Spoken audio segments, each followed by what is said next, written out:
ऐसा नहीं कि आप जो कर रहे हैं कोई देख नहीं रहा, कोई हिसाब किताब नहीं, जो कर रहे हैं अवश्य में भोक्तव्यम, बहुत सावधान। अनेक जन्मों में अनेक लोगों से जो कुछ लिया दिया है, इस लेने देने को मिटा देने के बाद ही तुम मुक्त हो गए।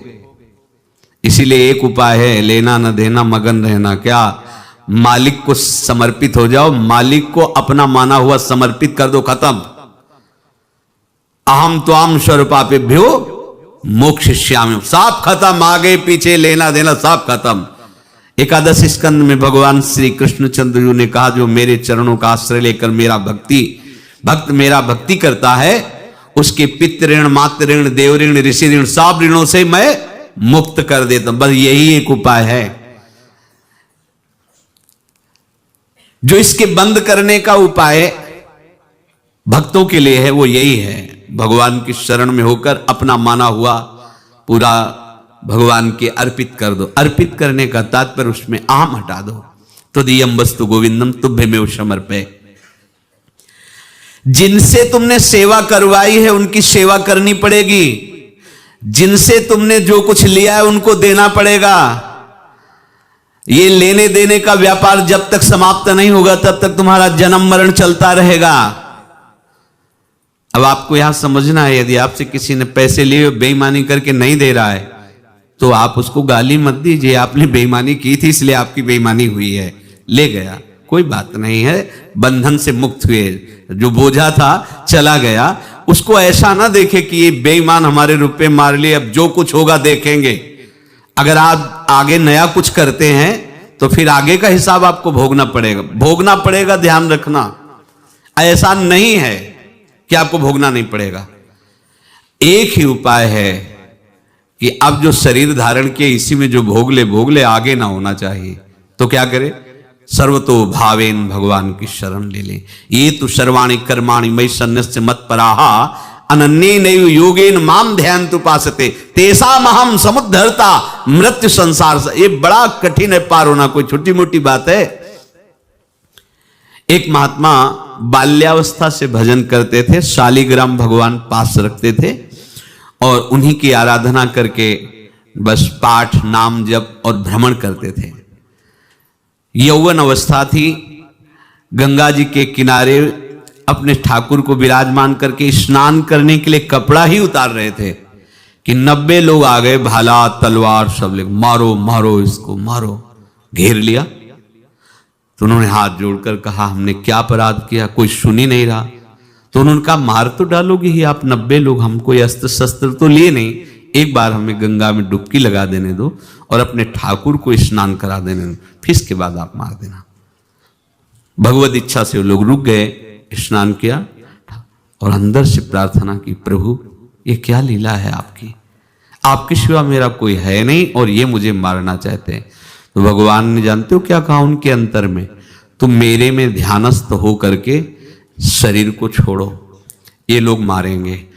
ये मेरे भजन का फल है कि तुम्हें 90 जन्म नहीं लेना पड़ेगा, एक ही जन्म में 90 मिलके। तुमने 90 हिंसा की थी पूर्व में, तो तुम्हें 90 बार जन्म लेना होता और एक एक करके मारते।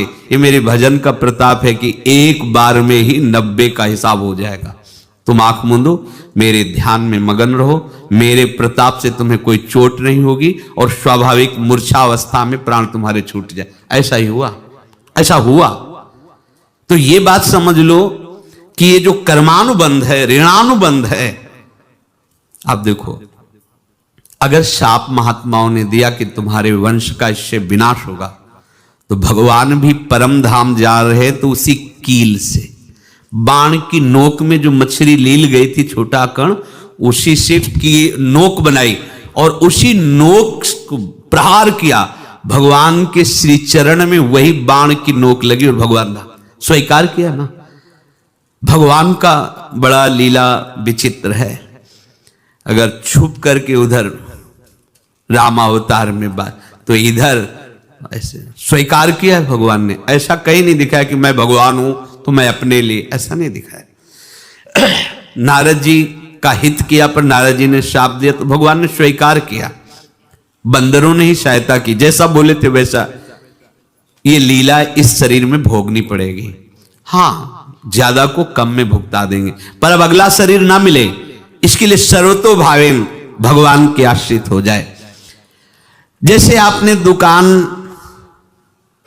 फैला रखी है तो उसमें दो काम होते हैं, लेना और देना। किसी को उधार दिया है तो हमें उसे लेना है, और कोई नगद देकर सामान ले रहा है तो उसे सामान देना है, या उधार लिया है तो हमें उधार देना है। अब अगर दुकान बंद करनी है तो तुम्हें देने वालों पर जोर देना है, लेने वालों पर जोर नहीं। लेने वाला तो जाओ, हम क्षमा किया, समर्पित किया, हमारा कोई संबंध नहीं, खत्म हो जाए, वो खुशी हो जाएगा। लेकिन देने वाला तुम अगर दुकान भी उठा दोगे तो जहां भी रहोगे तुम्हारे पास वो आएगा, लाइए हमारा। तो देने पर नजर रखिए, जिसका जिसका हिसाब है वो आपके सामने आता जाए, हटाते जाओ। लेने पर नजर मत रखिए और दुकान फौरन उठा दीजिए, नहीं, अगर लेते देते रहे तो चलता रहेगा। आगे चलकर कुछ लेना न देना, मगन रहना बस अपने प्रभु के चिंतन में। अब हम कैसे जाने कि किसको क्या देना है, हमें क्या पता? तो हम पूरा हिसाब जिनको पता है उनको दे देते हैं, समझ रहे हो? उनको पता है क्या लेना है क्या देना है, तो इनके पास पहुंच गए, सरकारी हिसाब से सब बराबर कर देंगे। हमको अपनी जिम्मेवारी इनकी चरणों में समर्पित कर देना है, तभी हम जीवन मुक्त होंगे। ये रहस्य की बात है। प्रभु कह रहे हैं, यस्य सर्वे समारंभाः काम संकल्प वर्जिताः ज्ञानाग्नि दग्ध कर्माणं तमाहु पंडितम बुधाः। जिसके संपूर्ण कर्मों के आरंभ संकल्प और कामना से रहित हैं, तथा जिसके संपूर्ण कर्म ज्ञान रूपी अग्नि से जल गए हैं, उसको ज्ञानी जन भी पंडित कहते हैं, बुद्धिमान कहते हैं। पूज्य श्री भाई जी महाराज कह रहे हैं, जैसे वहां ज्ञानाग्नि से दग्न कह रहे हैं, तो अपने वृंदावन वासियों का प्रेमाग्नि से सब कर्म संस्कार दग्न होते हैं। जिस समय आपके हृदय में भगवत प्रेम का प्रादुर्भाव होगा तो लेश मात्र कभी तुम्हें दुख नहीं भोगना पड़ेगा। प्रेम का प्रादुर्भाव होते ही दुख का नाश हो जाता है, महासुख। जब प्रेम का प्रादुर्भाव होगा तो समस्त पाप भस्म हो जाते हैं, अशांति नष्ट हो जाती है, संसार ज्वाला स्पर्श भी नहीं कर सकती है। जब भगवत प्रेम का प्रादुर्भाव होता है तो हो सकता है उस उपासक के जीवन में दुखों का पहाड़ टूट पड़े, परिवार खिलाफ, शरीर रोगी, अव्यवस्था, बहुत बहुत कुछ, सब कुछ। कह रहे हैं इतना सब होने पर भी उसके हृदय में कोई भी दुख नहीं होता। ऐसा सामर्थ्यशाली भगवत प्रेम है। भगवान के चरणारविंद का जिसके हृदय में प्रेम है, भारी से भारी दुख भी उनको विचलित नहीं कर सकता।